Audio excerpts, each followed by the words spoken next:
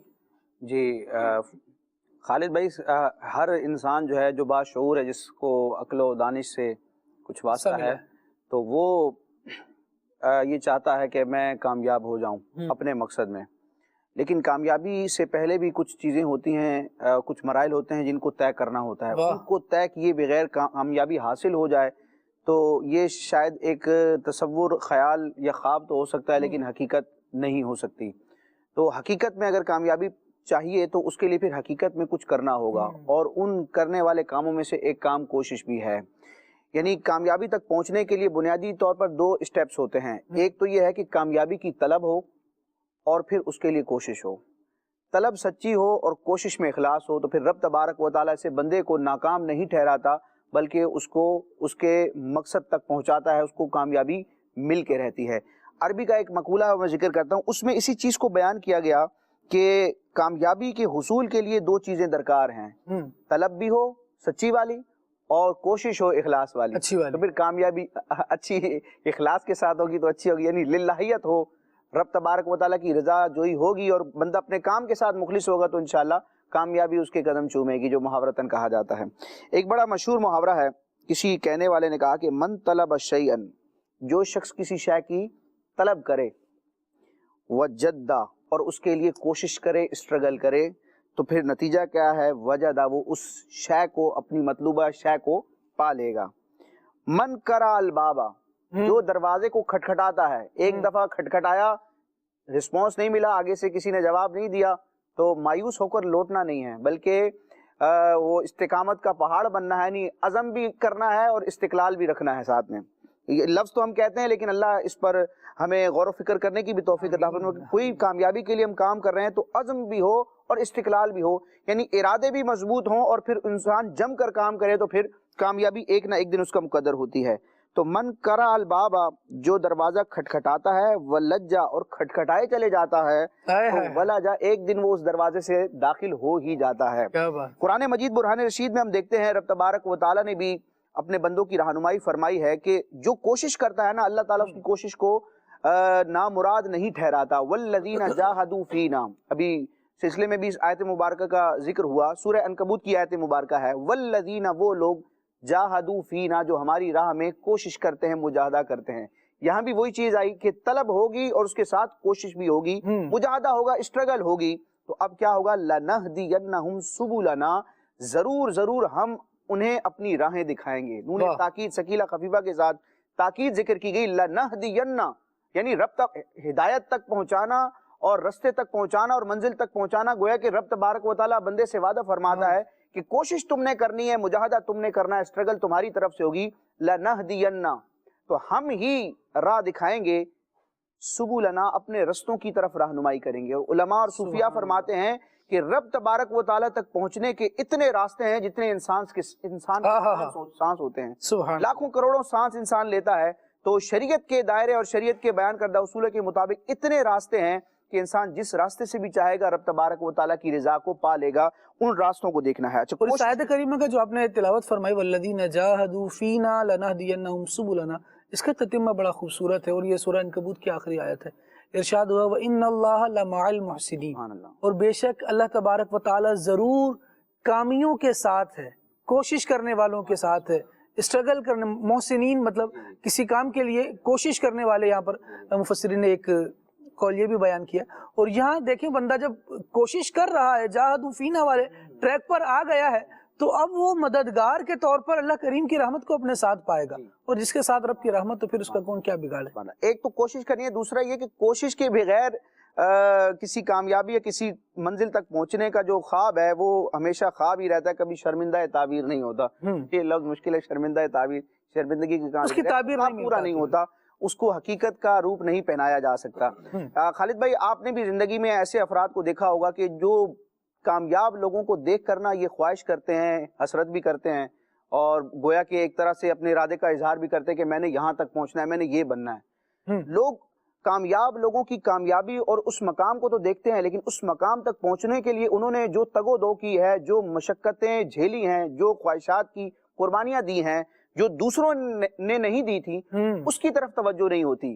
تو ایک شاعر نے بڑے پیارے انداز میں اس بات کو سمجھا، اور یہ حقیقت بھی ہے۔ دیکھیں، رب تبارک و تعالیٰ قادر مطلق ہے، اللہ تعالیٰ بغیر کوشش کے بھی بندے کو عطا فرما سکتا ہے، یہ رب کا فضل ہے، اور ایسا ہوتا بھی ہے، لیکن ہر ایک کے ساتھ ایسا ہو یہ ضروری نہیں، کیونکہ اللہ تعالیٰ کی ذات مسبب الاسباب ہے، یہ کائنات عالم اسباب ہے۔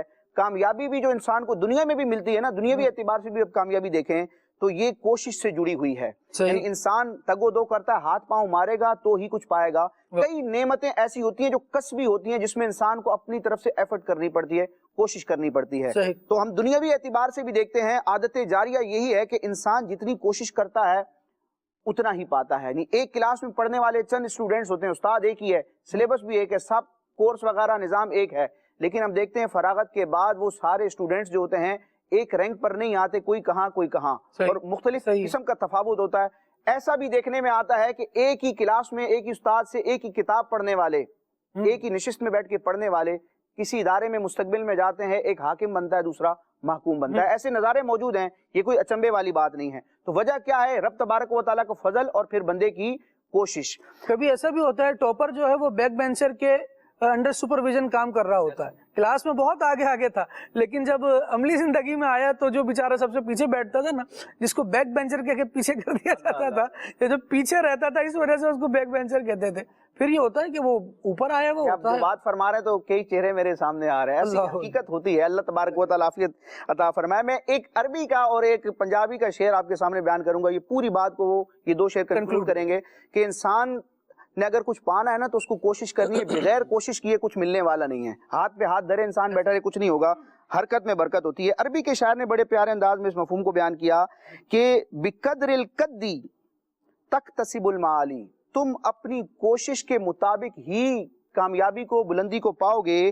وجہ کیا ہے کہ من طلب، اب اس کی ایک مثال بیان کی کہ من طلب العلا، جو بلندی کو چاہتا ہے کہ میں بلندی تک پہنچوں تو پھر کیا کرنا ہے؟ سحیر اللیالی، وہ پھر راتوں کو جاگے گا۔ جو بلندی کو چاہتا ہے وہ راتوں کو جاگتا ہے۔ کوئی کہے کہ میں نے کرنا کرانا کچھ نہیں ہے، میں نے مفتی اعظم بن جانا ہے، میں نے وزیر اعظم بن جانا ہے، میں نے بہت بڑے مقام کو پا لینا ہے، تو ایسا نہیں ہوگا۔ پنجابی کے شاعر نے کہا کہ نالے مٹھی نیندر سوویں، نالے شوق دیدار کرندہ، یعنی یہ بھی دعویٰ ہے کہ میں اپنے محبوب کا دیدار کرنا چاہتا ہوں، دیدار کے لیے بےتاب ہوں، لیکن نیند کو بھی قربان نہیں کرنا۔ محبوب کا دیدار کرنا ہے تو نیند کو قربان کرنا پڑے گا۔ واہ واہ واہ، بڑی زبردست بات کیجیے۔ اللہ رب العالمین جل وعلا ہمیں توفیق دے کہ ہم اپنی طلب میں سچے ہو جائیں۔ میں اسباب ہے، اب سمیع بھائی یہاں پر بندہ اسباب کو اختیار کرے، یہ نہیں کہہ سکتا کہ میں سارے اسباب کو چھوڑ دوں گا اور اچھا بھی رہوں گا، یہ بڑا مشکل ہوتا ہے۔ عالم اسباب میں اسباب اختیار کرنا ضروری ہے، ہاں نظر جو ہے وہ مسبب الاسباب کی طرف ہونی چاہیے۔ اللہ رب العالمین توفیق عطا فرمائے۔ کالز ہیں کچھ وہ شامل کرتے ہیں، پھر آگے بڑھتے ہیں۔ آج کا موضوع ہے کامیابی کا معیار۔ میرا نام عارف اتاری ہے۔ میرا خالد بھائی کی بارگاہ میں یہ سوال ہے کہ اگر کوئی شخص کامیابی کا معیار اس کو بنا لے کہ مجھے اپنی اور ساری دنیا کے لوگوں کی اصلاح کی کوشش کرنی ہے، تو کیا وہ کامیاب ہو جائے گا؟ سبحان اللہ، سبحان اللہ، بڑا زبردست سوال ہے آپ کا۔ اللہ کریم برکتیں عطا فرمائے، اور اس کو تو اپنا گول ضرور بنانا چاہیے، کوشش کرتے رہیں اور فائدہ ضرور ہوگا۔ میں یہاں یہ عرض کروں گا کہ یہ مقصد جو ہمیں دیا ہے، جو کہ قرآن و حدیث کی تعلیمات کا گویا کہ ایک اعتبار سے نچوڑ ہے، کہ قرآن و حدیث کا ہم سے مطالبہ یہی ہے کہ ہم اپنی اصلاح بھی کریں اور اس عالم میں بھی رب تبارک و تعالیٰ کے دین کو کریں۔ تو یہ جو مدنی دینی مقصد ہے، یہ الحمدللہ یہ ہمارے مقصد حیات سے ہی جڑا ہوا ہے۔ میں یہی کہوں گا کہ یہ مقصد اس ذات نے دیا ہے جو دنیا اور زمانے کی کامیاب ترین شخصیت ہے، تو اس میں کچھ راز تو ہوگا۔ واہ جی واہ، زبردست۔ اور اس کو کامیابی مقصد بنایا جائے یا معیار بنایا جائے تو پھر اس کے لیے ایفرٹ بھی ایسی ہونی چاہیے. ہم دیکھتے ہیں الحمدللہ یہ مقصد جنہوں نے عطا فرمایا ہے ان کی پھر ایفرٹ بھی ایسی ہے کہ وہ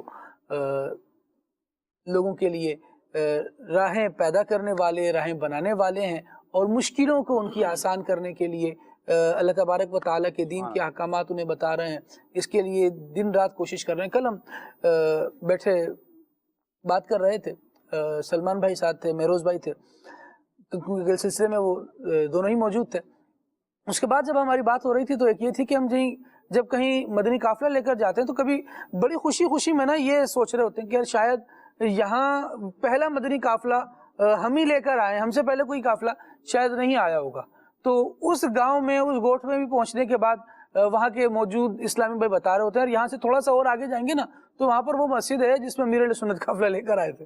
یعنی ہم اپنے ذہن میں یہ سوچ رہے ہیں کہ ہم ہی پہلے آئیں، اور وہ خبر یہ ملتی ہے کہ اس سے آگے بھی امیر اہل سنت مدنی قافلے میں سفر فرما چکے ہیں. تو جب اتنا بڑا گول ہو اور اتنا بڑا ہدف بندے نے لیا ہوا ہو تو پھر اس کے لیے کوششیں بھی ایسی ہی ہوتی ہیں. ماشاءاللہ اللہ کریم آپ کو توفیق دے. یہ ہدف آپ کا اچھا ہے اور اس پر مدنی قافلے بھی سفر کریں اور اللہ کرے کہ ہم آپ کے ساتھ بھی سفر کریں، انشاءاللہ ساتھ چلتے رہیں گے. امیر سنت نے اس پر ایک ذہن بھی عطا فرمایا نا کہ حوصلہ بلند رکھیں، ملامت کرنے والے کی ملامت کا خوف نہ کریں، پھر تو آپ اس مقصد پر چلنا آپ کے لیے آسان ہوگا. اگر ہم چاہیں میں کسی کی اصلاح کروں اور وہ میری تعریف ہی کرے گا، میں سنت پر عمل کروں گا اور سارے میرے ہاتھ ہی چومیں گے، ایسا نہیں ہوتا. بس یہ ذہن بنا لیں اللہ اور اس کے رسول کا حکم ہے، میں نے عمل کرنا ہے، میں نے ثواب کمانا ہے، میں نے اس راہ پر چلنا ہے. تو انشاءاللہ الکریم ملامت کرنے والوں کی ملامت کا خوف جب دل سے نکل جائے گا تو پھر یہ برکتیں ضرور ملیں. مزیدار بات کی آپ نے عبدالسمد بھائی. اللہ کریم برکت دے اور ہمیں نیکی کی دعوت دینا اور دین کی دعوت کو عام کرنا یہ ذوق ملے اور اس لیے عطا ہو کہ ہم بس اس سے اللہ تبارک و تعالیٰ کی رضا اور خوشنودی پانے کی کوشش کریں. ایک کال مزید لیتے ہیں. کراچی سے عمران عرض کر رہا ہوں. عرض یہ ہے کہ آج کل جس طرح ہمارے بچے قرآن حفظ کر رہے ہیں، کوئی درس نظامی کر رہا ہے، تو دعوت اسلامی کے لحاظ سے کون سا بچہ جو ہے وہ کامیابی کے رستے پر ہے اور اس کو کون کون سی چیزیں اویل کرنی چاہیے تاکہ اس کی زندگی جو ہے وہ کامیاب ہو سکے؟ مدنی کاموں کے لحاظ سے یہ ارشاد فرما دیں. جزاک اللہ خیرہ. ماشاءاللہ. اس کا ایک اجمالی جواب یہی دیا جا سکتا ہے عمران بھائی کہ دونوں ہی، چاہے وہ درس نظامی کر رہا ہے چاہے حفظ قرآن کر رہا ہے، اللہ تبارک و تعالیٰ کے دین کو سیکھنے کی کوشش کر رہے ہیں، اس کے کلام کو سیکھنے کی کوشش کر رہے ہیں. دونوں کی منزل اچھی ہے، دونوں کی کوشش اچھی ہے. اللہ تبارک و تعالیٰ انہیں اپنی منزل تک پہنچائے اور اس کے لیے کہاں انہیں پہنچنا چاہیے، کیا بینچ مارک رکھنا چاہیے، یہ چاہے کوئی قرآن پڑھ رہا ہے یا نہیں پڑھ رہا، دونوں صورتوں میں جواب ایک ہی ہے کہ اللہ تبارک و تعالیٰ کی رضا ہماری منزل ہے. اس کے لیے کوشش کریں. کبھی ایسا ہوتا ہے کہ ابتدا بہت اچھی ہوتی ہے لیکن اس ابتدا کے بعد جب مصائب سامنے آتے ہیں، پریشانیاں سامنے آتی ہیں تو پھر وہ یوں سمجھیں کہ بندے کو اڑا رہی ہوتی ہیں اور اس کی رستے سے اس کو بہکا کر ادھر ادھر کر رہی ہوتی ہیں. بس ابتدا اچھی ہو گئی، اس کے بعد منزل بھی اچھی رہی. ہم نے کئی اس طرح کے افراد دیکھے کہ ان کے والدین چاہتے ہیں کہ یہ پڑھ کر اچھے آدمی بنیں، یہ دین کا علم حاصل کریں، لیکن ہمیں دین کی دعوت نہیں دیں. ہم نے اس کو لگایا ہے اس لیے کہ یہ اپنی راہ بھی سیدھی کرے اور آخرت کے لیے ہمارے بھی ذریعہ ہو جائے، لیکن ہمیں خود اس کے لیے اپنی آخرت کے لیے کوئی کوشش نہیں کرنی. تو پھر وہ جب بچہ بڑا ہوتا ہے نا تو دو راہیں بڑی واضح طور پر اس کے سامنے ہوتی ہیں.